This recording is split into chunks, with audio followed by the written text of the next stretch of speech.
특히 이 시기 베스들이 아주 좋아하는 수초, 그 수초에 머무르는 이유, 이 식물의 종에 따라서 광합성을 할 때 내뱉는 산소의 양, 그리고 들이마시는 이산화탄소의 양이 다릅니다.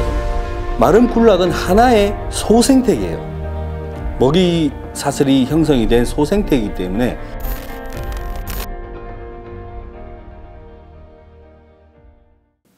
자, 두 번째 선보이는 재미있는 베스의 생태 이야기.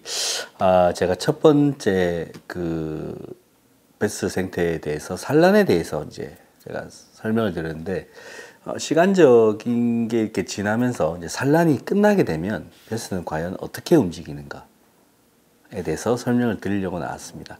오늘은 베스가 이 시기에 산란이 끝나고 어떻게 움직이고 그리고 어떤 식으로 표층과 중층에 머무르면서 먹잇감을 찾고 그리고 특히 이 시기 베스들이 아주 좋아하는 수초, 그 수초에 머무르는 이유, 생태적인 이유, 이러한 것들을 복합적으로 접목해서 말씀을 드리려고 합니다. 일단은 베스에게 가장 중요했던 산란이 끝나게 되면 베스는 뭐 다들 아시다시피 수컷이 주로 알자리를 지키게 되죠. 이제 그것도 이제 대부분 끝나는 시기가 약 5월 말, 6월까지, 6월 정도쯤 되면 대부분 산란이 끝났다고 보시면 됩니다. 그러면 암컷은 먼저 빠지게 되고 알자리를 지키던 수컷까지도 싹 다 빠지게 되는데 이제 암컷과 수컷이 이제 어느 정도 일조량에 의해서 이제 오른 이제 수온에 따라서 이제 움직이게 됩니다. 대부분 한 14도에서 16도가 되면 이제 산란을 하는 시기다라고 생각을 하는데 그 이상으로 넘어가 버리게 되면 이제 대부분 산란이 끝났다고 보시면 되고요. 베스는 약 한 20도에서 23, 4도까지 25도, 넓게는 약 한 5도 차이, 25도까지, 20에서 25까지. 이때가 가장 활성도가 좋습니다. 그렇기 때문에 초여름, 그리고 이 정도 수온을 가질 때가 초여름, 그리고 늦가을, 이때가 베스가 활성도가 가장 좋은 시기예요. 그렇기 때문에 산란이 끝나게 되면 베스들은 이제 먹이를 적극적으로 먹기 위해서 물의 중층이라든지 표층 밑에까지 다 흩어지게 됩니다.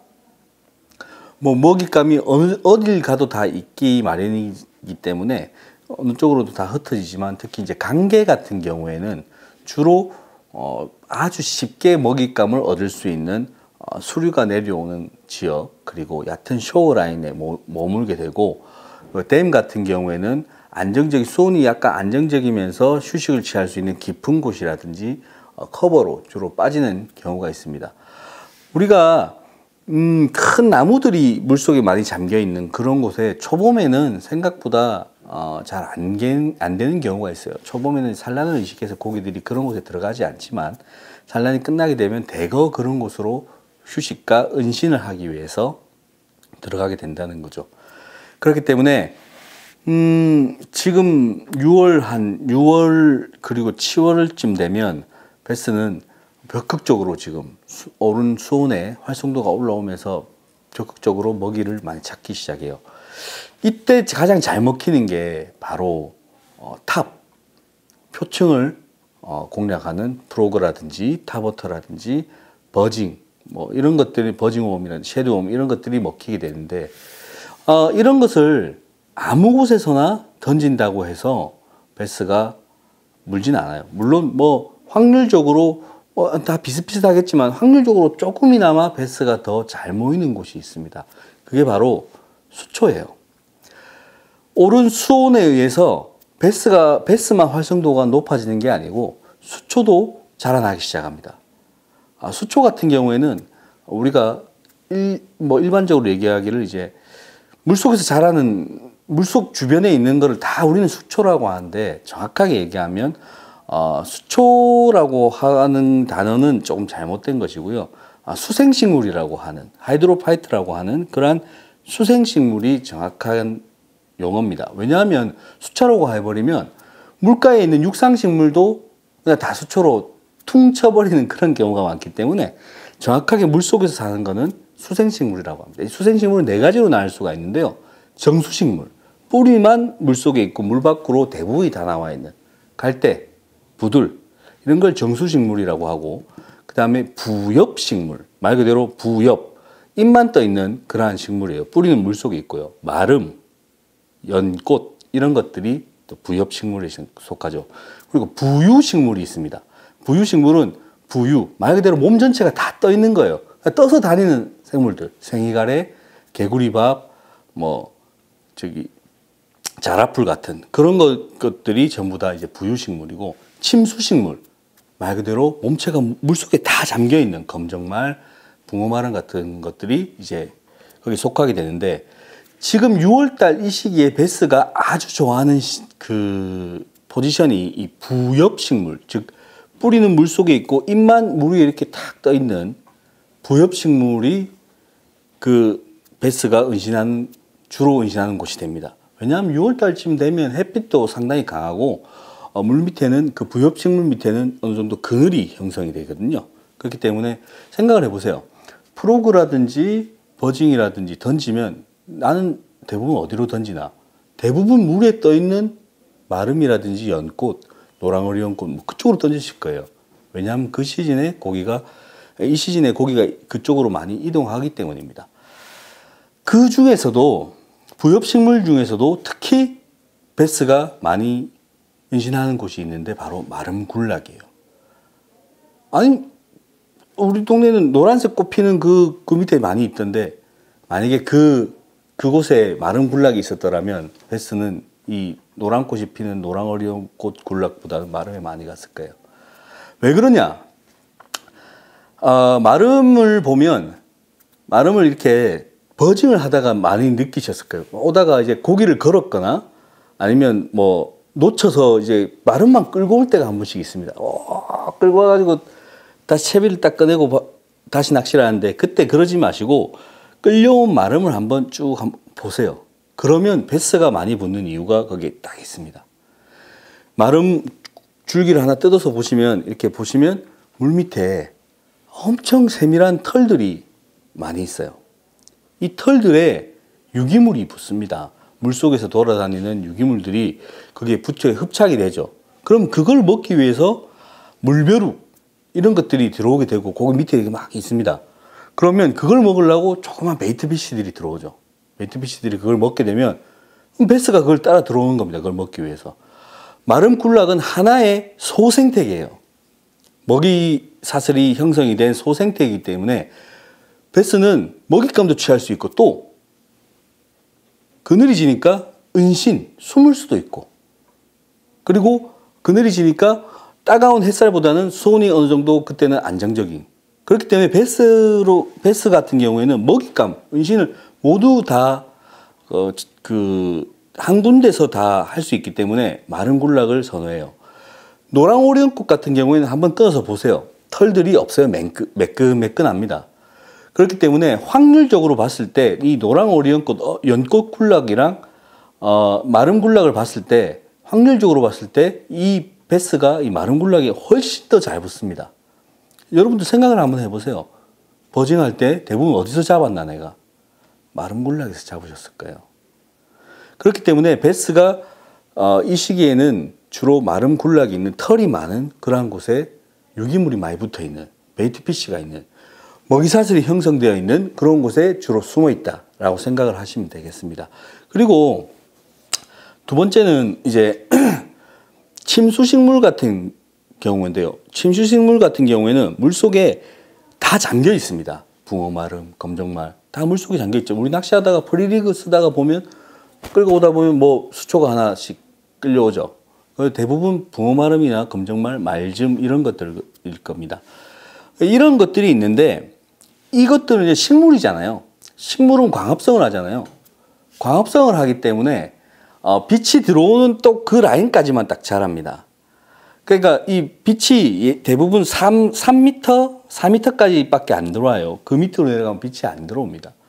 그렇게 광합성을 할 수가 없어요. 그 밑에 깊은 곳에는 주로 자라지 않습니다.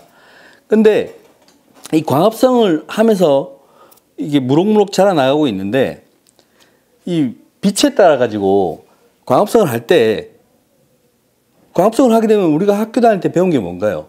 이산화탄소를 받아들이고 산소를 내뱉는 게 광합성이라고 우리가 알고 있잖아요. 그렇죠? 근데 이 식물의 종에 따라서 광합성을 할 때 내뱉는 산소의 양, 그리고 들이마시는 이산화탄소의 양이 다릅니다, 전부 다. 그러면 베스는 어디 있을까요? 주로 베스는 은신의 개념으로 봤을 때는 뭐 아무 수초에나 숨겠지만, 은신의 개념이 아닌 산소의 개념으로 봤을 때는 산소를 좀 더 많이 뿜는 곳에 숨어 있겠죠.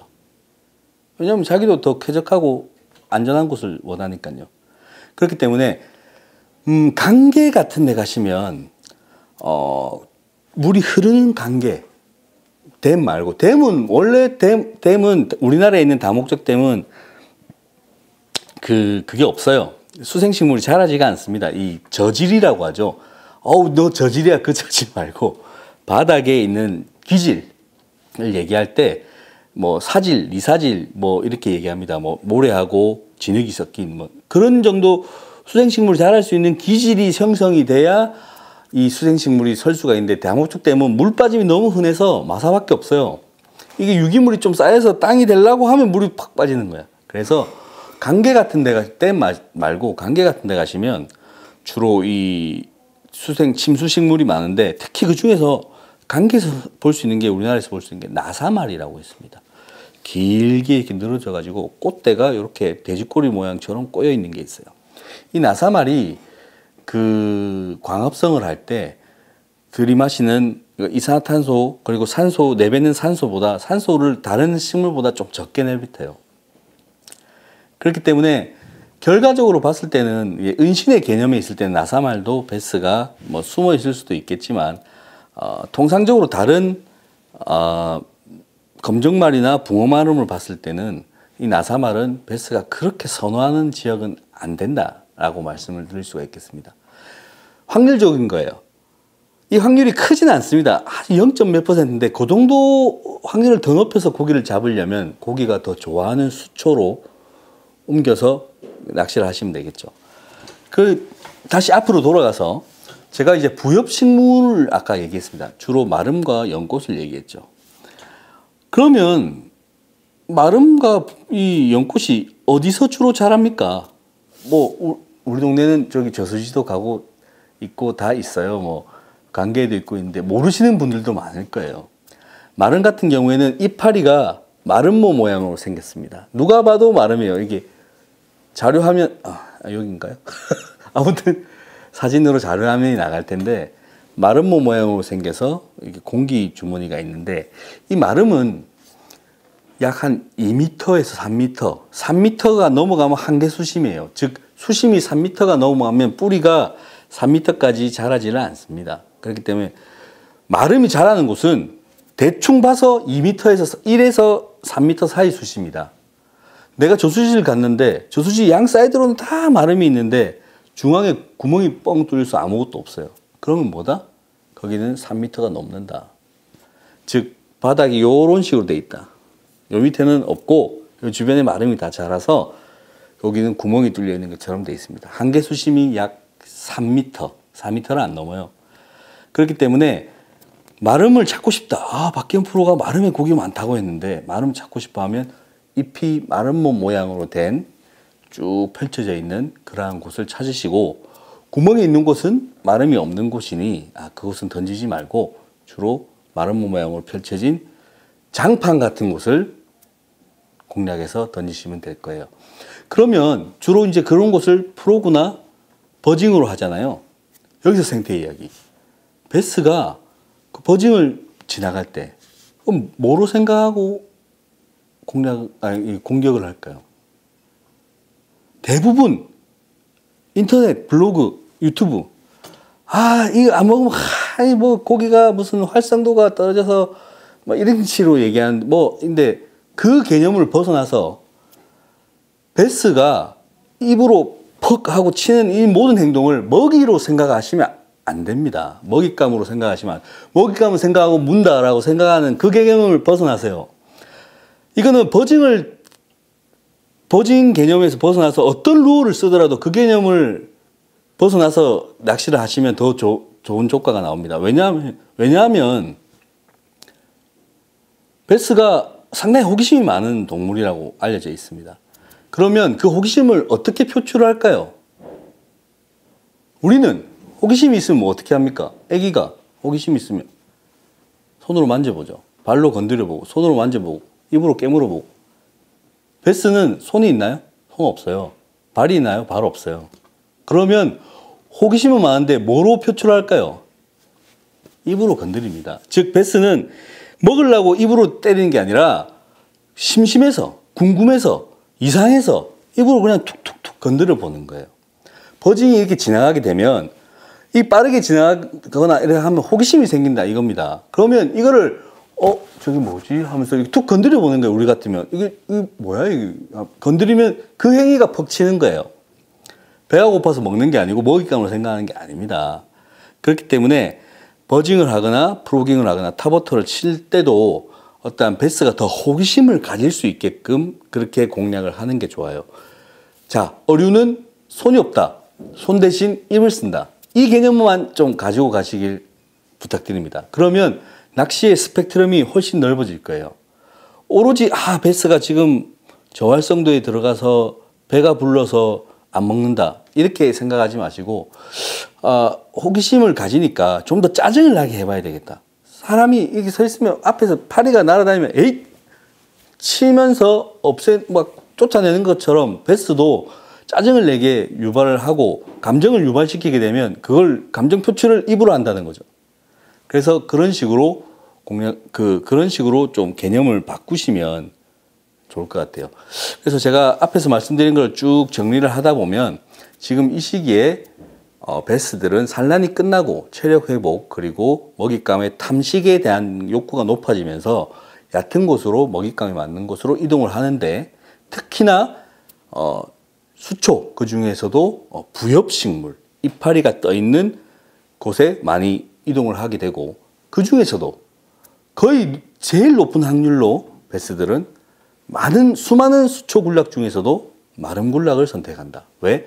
마름에는 줄기에 미세한 털이 엄청 많기 때문에 거기에 유기물이 붙게 되고 그 유기물을 먹으려는 베이트피쉬 그리고 베스 어느 정도 먹이 사슬이 형성이 됐기 때문에 글로 많이 들어간다.